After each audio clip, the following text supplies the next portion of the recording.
Urdu productions میں خوش آمدید۔ السلام علیکم۔ اگر آپ میرے چینل پر نئے ہیں تو میرا چینل سبسکرائب کر کے بیل آئیکن پر ضرور کلک کیجیے تاکہ آنے والی ہر ویڈیو کا نوٹیفیکیشن آپ کو وقت پر مل سکے۔ شکریہ۔ فرقہ بندی ہے کہیں اور کہیں ذاتیں ہیں، کیا زمانے میں پنپنے کی یہی باتیں ہیں؟ تنقید، طنز، فکر بازی سے حوصلہ نہ ہارو، شور کھلاڑی نہیں تماشائی کرتے ہیں۔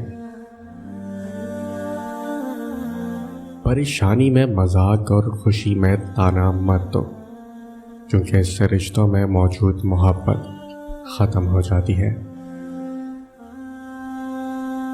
قرآن کریم میں اللہ تعالیٰ فرماتے ہیں، ہر غیبت کرنے والے اور طعنہ دینے والے کے لیے ہلاکت ہے۔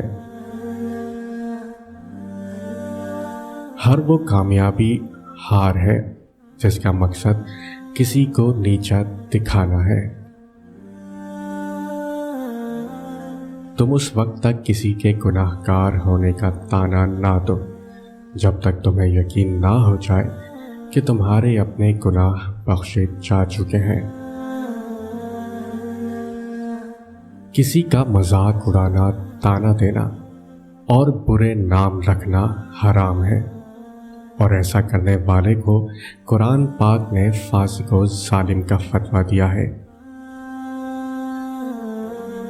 اللہ پاک کا بنایا ہوا ہر شخص مکمل اور خوبصورت ہے، بس خامی اور کمی تو ہمارے اخلاق اور رویوں میں ہے۔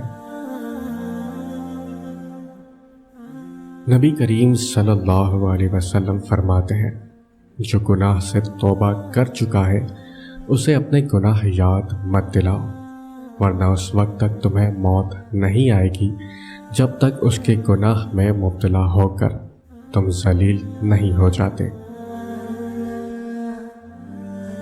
دوسروں کا مذاق اڑانا بے وقوفوں کا شیوہ اور جاہلوں کا پیشہ ہے۔